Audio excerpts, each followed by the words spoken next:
Welcome to the Bettis Musgrove Show, the podcast where personal injury legal expertise meets real-world advice to empower and protect you. Join us as we delve into the critical aspects of personal injury cases, break down legal jargon into actionable insights, and share essential safety tips to help you navigate life's unexpected moments. And now, here are your hosts, Spencer Bettis and Ben Musgrove. Well, welcome back to the Bettis Musgrove Show, where we dig into the stories, the people, and the places around our community that make this place awesome to live, work, and play. Today, we are joined by, I'm your host, Ben Musgrove. This is my law partner, Christopher Light. Introduce us first. And today, we are honored to be joined by two exceptional Forsyth County residents, Mr. Zach Meeks and Miss Cara Bowen. Bowen, okay, see, got close. So thank you guys for joining us. Yes, Zach, thank you for having us. Yeah, privileged to be here. I've been itching to get on the Bettis Musgrove. All right, well, you made it. Hot commodity. You made it. Zach, I'll start with you and give you a little introduction. So we've known each other now for what, 2 or 3 years? Maybe 4 years? Yeah, I think 2022 or so, somewhere around there. One of my favorite people, just an exceptional guy, very smart, talented guy. He started and runs the Meeks Impact Law Firm here in Cumming, Georgia, personal injury lawyer. Got a thriving practice going. Doing a good job. We're trying our best there. Yeah. We're fighting the good fight, me and you and Bettis Musgrove. So, it's been, owning a law practice is a challenge. It's a whole different thing than just working in one. Yep. And so you know that. But I get up every morning ready to go. And it's just a privilege to be able to help people who need my help. In addition to being an exceptional personal injury lawyer, also a stud golfer. And I wouldn't go that far, Buster. And unfortunately, an Alabama fan. So, yeah, I know. We've been praying for you. Couple weeks. Right. Coming a couple weeks here. Yeah. I don't know. I mean, I think Georgia's going to be out for blood this year. And blood is in the water, definitely. They lost some blood last year. They did lose some blood last year. Phenomenal win this week with Tennessee. But, Alabama has just found ways, one weird way after another, to beat Georgia in the last 10 years. They do it every time. It's wild. Got something about it. So anyway, I know the UGA fans having us in Athens this year, they've been itching for that. It's going to be fun. Well, and I think, so in addition to all that, most recently you've become a passionate supporter and advocate for a beautiful project here in Forsyth County called The Fort, right. Which is a foster care organization built to keep siblings together and just enhance families going through the foster care process. How'd you get involved with that? Right. Well, first, I want to thank you for having Cara and the Fort here to kind of explain what they do and what the purpose is. And no spoilers, because she's got to lead us through the whole Fort thing. Right. And I'll definitely share with you my passion for it, and I'm glad that she'll get to tell your listeners on what this is all about. Really, what it for me is, I want my legacy to be something more than just being an exceptional lawyer getting exceptional results for clients. Right. I want my legacy to be bigger than that. And that is making a real impact in this community for those that are the most vulnerable. Yeah. And going to the Vine Church, I became aware of this nonprofit, The Fort, and their mission to build a foster home for siblings that typically are separated when they have to go into the system. And that's just a tragic thing. A, just going into foster care, but B, then being separated from your siblings. Yeah. God just put something on my heart to make this happen. And so I view my role here as a galvanizer, using some leadership Forsyth terminology. Yeah. My role here is to galvanize this community, the leaders in this community, to get behind this effort and make this happen, because it's needed not only here, it's needed everywhere. And this is the model. This is kind of the way we're going to be able to show how this can work in other communities. And there's no other population that needs this type of support and assistance than the foster children of our community. So that is what my purpose is. And I'm going to say this. We have a golf tournament, and Cara's going to talk more about it here in a minute, on the 13th, on Monday, October 13th at Windermere Golf Club. And we're going to try to raise as much money as possible. Yeah. And I'm going to put my money, my money where my mouth is. I'm going to donate dollar for dollar. Any amounts that are donated that day at the golf tournament, I will match that up to $100,000. Goodness. So I'm serious about this. I'm not just here I want to show everyone that my support is real, and I want to help motivate others in this community who are leaders and have the ability to donate in a big way to this mission to do so. And so I'm committed to doing that if others in the community are committed to putting up the money to make this happen. Because you can have the plans and you can have the idea, but you got to have the funding to make it happen. Yeah. So anyway, I wanted to put that out there for those of you that are listening. Come out, support it, donate in a big way, and I will do the same. Dude, that is incredible. That is absolutely. I don't think we've ever had that. So, that's cool. Thank you for saying that. And that perfect segue into our other guest, Miss Cara. Thank you for joining us. Thank you for having me. You're the executive director of the fort, correct? Correct. All right. And the way that ChatGPT describes you, I'll just read this to you, is that you are the heart and the visionary of the fort, and you're helping turn this dream into a real home. So I thought that was pretty nice. Yeah. I like that. Josh Stein's got me hooked on ChatGPT now. So it is running everything for me. But tell us a little bit about you. I know you're from Dahlonega and now a Forsyth County resident, but where'd you come from? How'd you get here? That kind of thing. Yeah. So I've spent the last 25 years of my career working in the child welfare space. Okay. I work for the Department of Family and Children's Services. I started out 25 years ago as a case manager, very young, fresh out of school, worked my way up, and most recently held the position as the director of Forsyth County Department of Family and Children's Services, which is how I learned about the fort. I'd met with Pastor John Adams from the Vine Church. He was sharing the vision for the fort and seeking feedback from me when I was at the department. And there was just a connection there that I can't describe. I just, after speaking with him and learning more about the fort, I realized that it was time for me to get out of the government workspace and go into the nonprofit world to help make sure that this mission became a reality. So I've been with the fort for just over a year and a half now, and it's been amazing. Do you know how long the idea of the fort has been floating around? Yes, it has been floating around since around 2009, 2010. Okay. They'd made some progress just before COVID, but like everything else, COVID put a damper on things. But it's really picked up in the last year and a half. Tell us exactly what exactly is the fort for people who might not know. Tell us a little bit about the mission, how it works. What is it? Yeah. So as Zach mentioned, the fort we're building a sibling foster home here in Forsyth County. It will be the first in North Georgia. The goal is to reduce the amount of trauma that children go through when they come into foster care. As you can imagine, coming into care is very traumatic for kids, being separated from their families and oftentimes from their school, their friends, because there's not enough bed space in the home county. We're looking to change that by building this home and having a safe place for siblings to go to when they enter foster care. Yeah. So that they're not separated. And we can reduce that trauma. Well, I have a real-life success story in that regard. My brother-in-law, Jake Castleberry, and his wife, Kelly, adopted a child out of the foster care system. Come to find out, he had 3 siblings in the system. They adopted all 3 of them. Wow. So they were all in different places. They kept 2 together that were really close in age, but the other 2, they were in 3 different homes at the time. And they didn't even know they had siblings. Right. So it was incredible. And these kids, under Jake and Kelly's house and leadership and guidance, they have thrived and coming from a very difficult spot, mentally, physically, whole 9 yards. They have got these kids on a good track. So it's an incredible story to watch, to see where they started and see where they are now. Probably 10 years or so now. Oh, nice. Yeah. Wow. That's remarkable. Yeah, it is. It's incredible. So I guess what I'm saying is I see the potential in this situation from a real life perspective, my nieces and nephews. So I think it's fantastic. Well, and I mean, just speaking from a legal perspective, the courts always try to keep families together as much as possible. And I can imagine that in a system like foster care, it's very easy for them to get separated. So I think it's definitely a need. It's very difficult to get them back together once they're separated. Right. Because you take these kids into care, they're placed in different foster homes, and they begin to form relationships with those foster parents. And then you're a year and a half into it, kids are still in foster care, and a decision has to be made if the rights are terminated of the parents.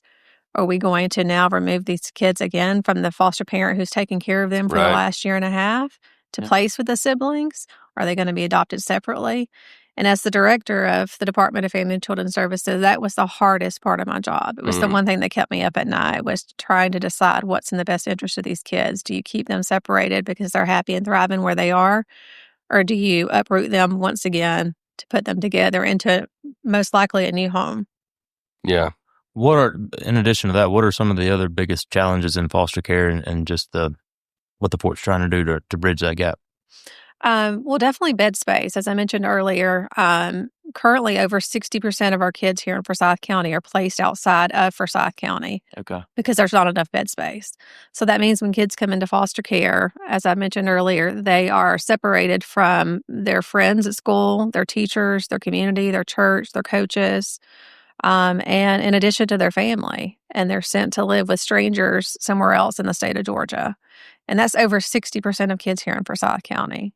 Goodness. What do you think that's due to? Is that a regulation? Is it a people not having the heart? What do you attribute the reason why there's no bed space? There's just not enough foster parents. Is that because and it's it's difficult? statewide. Is it because it's difficult to be a foster parent, or just don't have enough people that want to do it, or maybe don't know about it? It can be possibly? challenging. It Yeah. can be challenging financially. Although foster parents do get a stipend to foster, it really, if you foster the way that you should, it doesn't cover what needs to be covered. I mean, as you can imagine, these kids, their needs are significant. But also the time commitment. I mean, imagine if you have your own children and now you're fostering, you're bringing these children into your home, the toll it takes on your own birth children can be a challenge. Yeah. Sure. So there's a lot of things that go into it that make it challenging. You've got a lot of these kids, because they've experienced trauma for so long, they have a lot of behavioral problems. And those are not issues that some of our foster parents who have birth children of their own have experienced. So it's just a very challenging atmosphere for sure. Well, I'm curious of what drew you to this line of work, because I tell you, coming out of college in 2009, I didn't have a lot of opportunities in recession, so I did a gap year. This guy went skiing in his gap year. Yeah. I worked at the boys' lodge. I did overnight shifts there, so it was kind of like you say, it's some kids that some of them got in trouble, some of them were in the system a little bit with some difficulties at home. But Ben serves on their board now, so he's seeing it firsthand as well. Good program like that, but I can tell, it's just tough with the behavioral issues and what they, trying to the family difficulties they have is very tough. So for me, I thought that was a great space and considered, working in that space as well. But I'm curious about where you got your heart for it and what led you to serve there. So my heart for it actually started in middle school. I had a really good friend who... You were more well-adjusted than I was in middle school. I had a really good friend. We were great friends in high school, or middle school, up into the beginning of high school. And unfortunately, she entered the foster care system, and I never saw her again. Oh, wow. And so to this day, I have no idea where she is, if she's okay, how she's doing. And so I knew then that this was something that I wanted to do. Wow. That's incredible. Yeah. And you carried that all the way through high school and then... All the way through high school, straight out of college to work for the state, where I stayed for 25 years, which is unheard of in the DFAC space. It's unheard of in any space. Right. Well, it's just the things you see and the difficulties and the emotions. That's incredible. Yeah. And I should clarify, I'm not on the board for the boys. Oh, you're boys, I'm on with CASA. Yeah. Don't want to get in trouble. It's Calling close. out wrong It's boards. close. It's close. Hey, that's a great organization, Yeah. too. It is. And I got it confused because one of the ladies I came up with at the Ball Ridge Lodge is with CASA now. So I was talking to her the other day, and I got them flipped. It's all linked in some capacity. Well, tell us about the fort specifically. So what does it look like on a day-to-day type operation? How does the fort exist? So it's very similar to what your family looks like on a day-to-day. Okay. You've got parents who live in the home, and they're the caretakers for these children 24/7.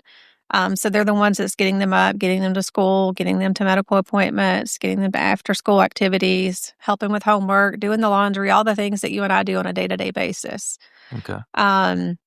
In addition to that, you've got the parents who have to transport for visitation. So when children enter foster care, they still get regular visits with their birth parents when it's safe to do so.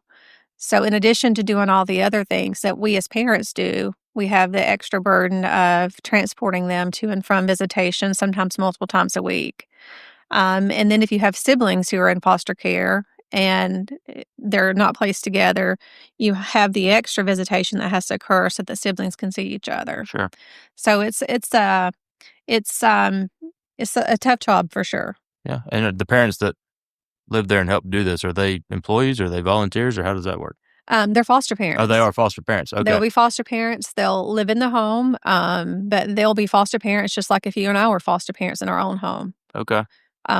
So what do they live there? So where they keep their own house, but they live there for a time while they're fostering, or? So we're still going through the interview process right now of looking for the first set of house parents. But it can be someone that has their own home and just moves into this home. It can be a retired couple who's looking to sell their home and who would be willing to move. It could be someone who rents currently and moves into the home. But yeah, they will live in the home just like it's their home. And what's their capacity? What's the capacity for how many children? Unfortunately, in Georgia, the max number of kids that you can have is 6 foster children. Which I was going to say max, but that's a lot. I've got 4, and I cannot imagine having 2 more. Right. I have 2. Yeah. Yeah.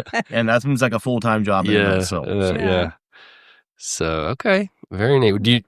And the really unique thing about this is we're looking for a foster parent who at least one of the parents are a stay-at-home parent so that they can care for these kids. Because as I mentioned earlier, all the tasks and the day-to-day of caring for these kids is a lot. So the perfect situation would be a couple that are retired or independently wealthy that wouldn't have to go to work and could be there to pour in, right? Yes. And you're, I mean, yeah, they go off to school, but there's so many things that still happen. Sure. I mean, today I've got several things between 11 and 1 that I've got to do for my kids. So just imagine the laundry. Right. 6 kids plus you and your spouse. Yeah. Do you have the house? Is the house ready? Is there a spot picked out? Do we have a house? What's the status on that? The land. Okay. Is there. It's near the Vine Church. Okay. And we most recently just got the permit to begin the building process. Very cool. So we're waiting for the final bids to come in from the general contractors. And then hopefully we'll be breaking ground soon. Very neat. That is very neat. And will it just be one house, or what's the structure going to look like? So right now it'll be one house, but the goal is to use this model and create more homes in Forsyth County so that we can keep our children here in the community. And it sounds like the key is going to be finding those parents, foster parents that are willing to do it. Correct. Yes. And we have interest. We do have some parents that we're working with and looking into. That's great. Yeah. I noticed in doing a little stalking on the website that the website mentions wraparound support. What does that mean, and how is that implemented? Oh, I love wraparound support. Wish I had it as a parent. Right. But so wraparound support is basically people from within the community who is there supporting the foster parents along the way. Mm-hmm. It can be individuals who create a relationship with these foster parents and these foster children who are willing to help with transportation. Okay. Imagine having 6 kids in your home and they all play sports and they all have to be in different directions every day of the week. So it can be someone from the church community, from the Vine. It can be a family friend who helps with transportation. It can be someone that comes in and picks up laundry on Sunday, takes it and washes it and brings it back for them. Yeah. It can be someone that helps with yard work. It can be someone that provides respite so that the foster parents can have an evening out to go out to dinner without kids. Mm-hmm. So there's a variety of ways that you can get involved and become a support person for the foster parents. And it's not something where you've got to come through the church, the Vine that's assisting with this. It's just anybody from the community could come offer that support. Correct. You would go through the 4, but yes, correct. Okay. Yeah. That's we would just have to make sure, do the vetting process that we are required to do, but anyone can volunteer. It can be even coming over and spending the afternoon, if you have a favorite hobby that you like to do, whether it's crafting or knitting or anything like that. Throwing a baseball, whatever you want to do. Yeah, throwing a baseball. Absolutely. And I know you haven't been involved since the inception of the idea, but what are some of the biggest challenges the Fort has faced getting off the ground and getting moving? One of the biggest challenges has been the financial piece of it. Okay. We're trying to build a home that's big enough for 6 children to have their own space, their own bathrooms. In addition, another unique piece, and I forgot to mention this earlier with this home, is we'll have a separate space in the home where visitation can occur when it's safe to do so on property. So you don't have those foster parents that are having to transport and go different places for visits. We'll have the parents come there. It has a separate entrance, a separate area for visitation.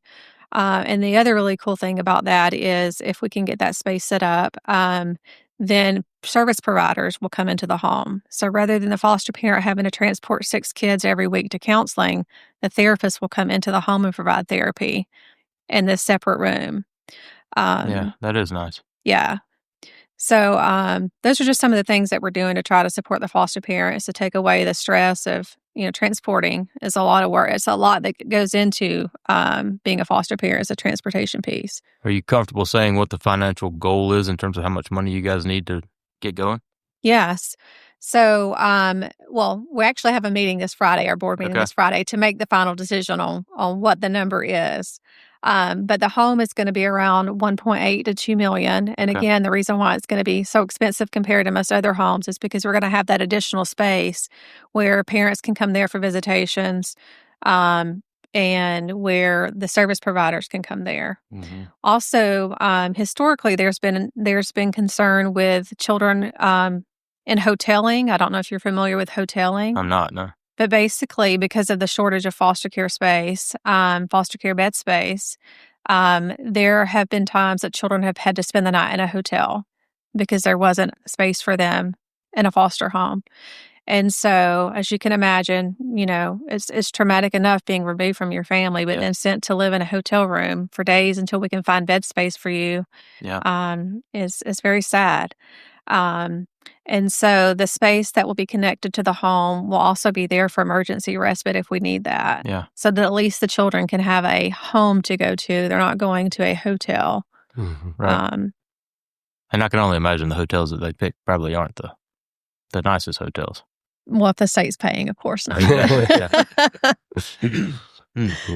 that is incredible. So $1.8 to $2 million to build this home, and then obviously you need money to keep it running. Going. Yeah. So what would be a fundraising goal for you guys? For the upcoming golf tournament that we're having on October 13th, our goal is $150,000. Okay. Yeah. You're going to hit that, especially thanks to Mr. Meeks. Yeah, if that's independent of my firm will then donate another $100,000. So if they hit 150. Oh yeah, let's consider that done. But we got to get some money in there. Right. Let's empty Mr. Meeks' pockets. Yeah. You walked in a little heavy anyway. I came prepared to do that. So that's good. I'm going to do my best to bankrupt you, Mr. Meeks. That's why I got you involved, Musgrove. I knew you'd do your worst there. So well, and I know that. So COVID obviously was a huge hurdle, and you've got the financial hurdle. What about any major breakthroughs that you guys have seen that have really encouraged you to keep going? Well, one of the major breakthroughs is we've gotten some pretty large donations recently. Yeah. As I said earlier, we've gotten the building permit, as you can imagine, going through all of the requirements and the rules and the laws of building a home is complicated. It can be it's where I made my living the first 12 years of my career, so I know exactly. It's a very tedious process. Yes. But we recently got that permit. And as I said earlier, we've got some really big donors lately.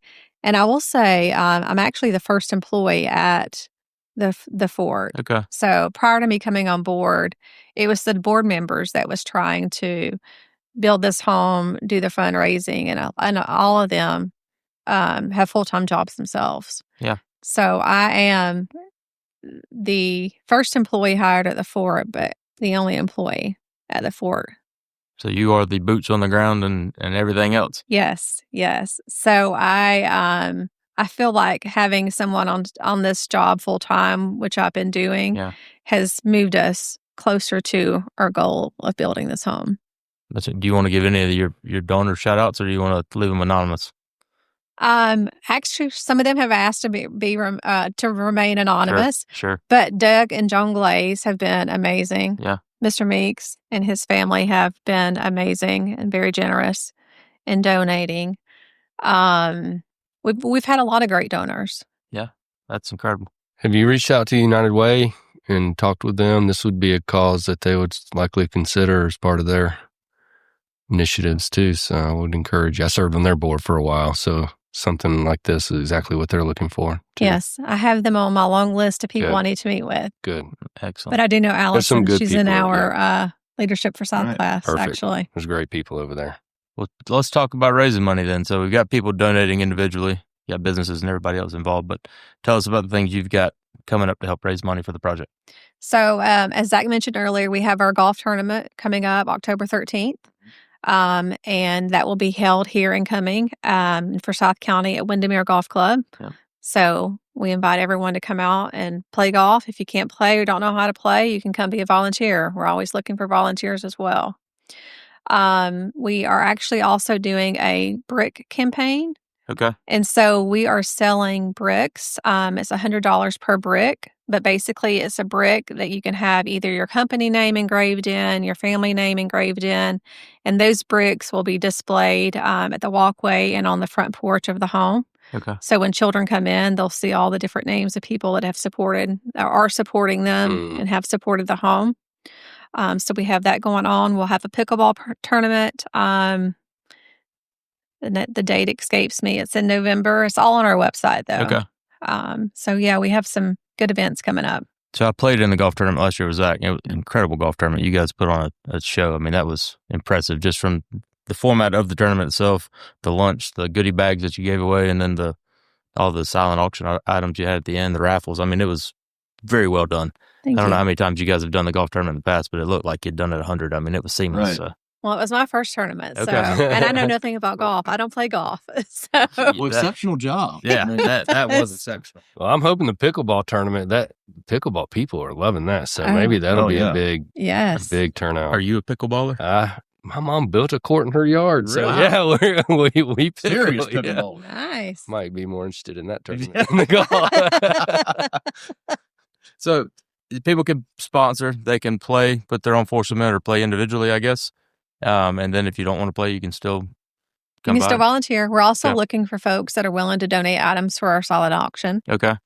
That would be a huge help as well. Yeah. Anything specifically you're looking for? Sports memorabilia, things like that? Yeah, or vacation homes. Okay. Those always tend to do well and raise a lot of money. Yeah. You have a cabin in the mountains or a beach home or any type of vacation home would be something great that we would love to have. If somebody has something like that they want to donate, do they come to you personally? They contact you through the website? How should they get in touch with you? They do. They can come to me personally. If you go on the website, you'll have my contact information, Okay. including my phone number. Awesome. So anybody listen, go find your stuff that you're not using. Let them have it for a week or two and raise some money for these kids. So that's awesome. And then the brick campaign also, you can do that through the website. You can do that through the website as well. Yes. And pickleball tournament and find out about that too. Yes. It's all on the website. You don't want me at the pickleball tournament. Me either. Useless when it comes out. I might come watch Christopher make a fool of himself. I'll volunteer at that tournament. Yeah, yeah. We'll come by and have a beverage and watch Mr. Light trip over his feet. Pickleball's fun, man. The older you get, you can still play pickleball. Yeah, that's what I hear. Our buddy Scott Campbell plays over Right. at his neighborhood all the time. Seems to love it. And my neighborhood has a tournament once a week. So Yeah, my I should neighborhood, they probably built do a court. Like they basically told the tennis people, "You're gonna have to share this court now Yeah. with pickleballers." Yeah. So which did not make the tennis people happy. we're not happy about It's it. not going well at our public parks either with the basketball courts and pickleball. They're sharing space. So it's Right. it's neat though. So Yeah. hopefully that'll do well. Get Yeah. the word out. For sure. Anything else you want people to know? Just come out and support us. I mean, this impacts all of us. It's, these kids that are coming into foster care, they're kids that our biological kids go to school with. Sure. So it impacts everyone. We're just asking for all the support that we can get. The state can't solve this problem alone. I think it's a community problem, Mm-hmm. and it's our responsibility to take care of our kids here in this community. And I think that's a good point. I mean, especially in the community we live in, such an affluent area. Right. You wouldn't think that this is really even an issue we're dealing with, but it's everywhere. Right. It doesn't discriminate. I mean, there's kids that need foster care. Well, I think that's a great point. Then, in that because we live in an affluent county, people think that It's not we a don't problem. Right. fostering kids is not non-issue. Yep. Right. And it is. And although this is through the fort, which is associated with the Vine Church. This is a community project. Sure. For everyone. And so the stakeholders, the leaders in this community, I hope will get behind this because it's material to the well-being of this county. And we need to be supporting our most at-risk children. And so I just appreciate you having us on today on your podcast. You do an amazing job with this, and it's such a great platform for us to get the message out. I appreciate you supporting the tournament and the organization, and we need more people like you to step up and get on board, see the value that you're going to be providing by helping the fort accomplish its mission for the people, the beneficiaries of it, which are these children that need it so bad. Yeah. And so anyway, I'm hoping that we have a great turnout for the tournament.